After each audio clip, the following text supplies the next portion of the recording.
বন্ধুরা, আপনারা সবাই জানেন সিঙ্গাপুর একটি উন্নত রাষ্ট্র। কিন্তু সিঙ্গাপুরকে একদিন উন্নত হয়েছিল, নাকি এর পিছনে কাজ করছিল বেশ কিছু পলিসি বা নীতির বাস্তবায়ন, যা সিঙ্গাপুরকে নিয়ে এসেছে সকলের আলোচনা বস্তুতে। আর সেই পলিসিগুলোর একটি নিয়ে আমি আপনাদের সাথে আলোচনা করব।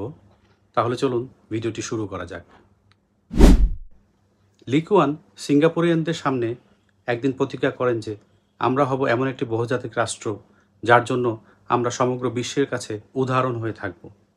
আমরা মালয় রাষ্ট্র হব না, আমরা চীনের রাষ্ট্র হব না, আমরা ভারতীয় রাষ্ট্রও হব না। আমাদের দেশ কোনো একটি নির্দিষ্ট ধর্মের উপর ভিত্তি করে গড়ে উঠবে না। আমাদের দেশ কোনো ভাষার উপর গড়ে উঠবে না, এবং আমাদের দেশ কোনো নির্দিষ্ট সংস্কৃতির উপরও ভিত্তি করেও গড়ে উঠবে না।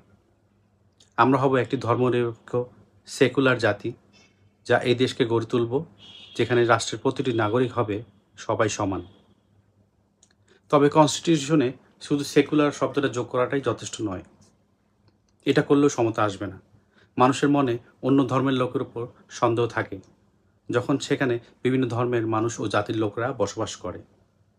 এই সমস্যা সমাধানের জন্য লি কুয়ান সকলকে একত্র করার জন্য এক ধরনের প্রোঅ্যাক্টিভ অ্যাপ্রোচ নিয়ে আসলেন। তিনি চালু করেছিলেন এথনিক ইন্টিগ্রেশন পলিসি, যাকে বাংলা আমরা বলতে পারি জাতিগত একত্রীকরণ নীতি। এই নীতিমালা অনুযায়ী সরকারি আবাসন জাতিগত ভিত্তিতে সেখানে বসবাসকারী লোকদের জন্য একটি নির্দিষ্ট অনুপাত থাকবে।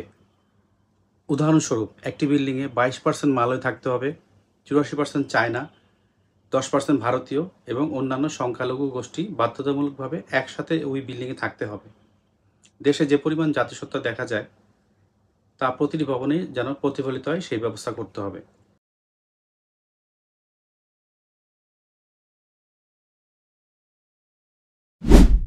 বন্ধুরা, এটি একটি অসাধারণ পদক্ষেপ ছিল, কারণ বাস্তবে মানুষকে তার ইচ্ছার উপর ছেড়ে দিলে সে ব্রেন ওয়াশড হয় এবং তারা একসঙ্গে থাকতে চায় না। তারা নিজেদের একটা ঘেঁটো তৈরি করে। এইখানে বলে হিন্দু এলাকা হবে, ওখানে বলে মুসলিম এলাকা হবে। এভাবে তারা আলাদা হতে চায়। তো লি কুয়ান নিশ্চিত করেছিলেন যে সমস্ত ভবনে বিভিন্ন জাতিগোষ্ঠী যদি একসাথে বসবাস করে, তাহলে তারা একে অপরের সাথে যোগাযোগ করতে পারবে এবং মিলেমিশে থাকবে। 1990 সালে ধর্মীয় সম্প্রীতি রক্ষণাবেক্ষণ আইন পাশ করা হয়েছিল। এই আইনের অধীনে সিঙ্গাপুর ধর্মীয় সম্প্রীতির জন্য একটি প্রেসিডেন্সিয়াল কাউন্সিলও তৈরি করে। এর 2/3 সদস্য ছিলেন প্রধান ধর্মগুলোর প্রতিনিধি। এই প্রতিনিধিদের দায়িত্ব ছিল বিভিন্ন ধর্মের মানুষ যাতে একে অপরের সঙ্গে যোগাযোগ করে তা নিশ্চিত করা। উপরন্তু সিঙ্গাপুর একটি জাতিগত সম্প্রীতি দিবসও চালু করে। প্রতি বছর 21শে জুলাই সিঙ্গাপুর স্কুলের বাচ্চারা অন্য ধর্মের ঐতিহ্যবাহী পোশাক সাজে। অর্থাৎ একজন হিন্দু মুসলমানের ঐতিহ্যবাহী পোশাক পরিধান করতে পারে এবং একজন মুসলমান হিন্দু ঐতিহ্যবাহী পোশাক পরিধান করতে পারে, এবং তারা একসাথে ধর্মীয় সম্প্রীতি ঘোষণাপত্র পাঠ করেন। স্কুল পর্যায় থেকেই শিশুদের শেখানো হয় যে এর মূলনীতি দেশে ধর্মনিরপেক্ষতা, বৈচিত্র্য এবং ঐক্যকে সমুন্নত রাখা। এই ছোট ছোট পদক্ষেপগুলো খুবই কার্যকরী, যেগুলো থেকে আমাদের দেশ অনেক কিছু শিখতে পারে। বন্ধুরা, এই তো গেল প্রথম পর্ব। আপনাদের যদি এই ভিডিওটি ভালো লেগে থাকে তাহলে লাইক, কমেন্ট, শেয়ার দিতে ভুলবেন না। আমাদের দেশকে সঠিক নির্দেশনা এগিয়ে নিতে আমরা সিঙ্গাপুরকে মডেল রাষ্ট্র হিসেবে নিতে পারি। তবে প্রশ্ন হচ্ছে, এমন নেতৃত্ব কে দিবে?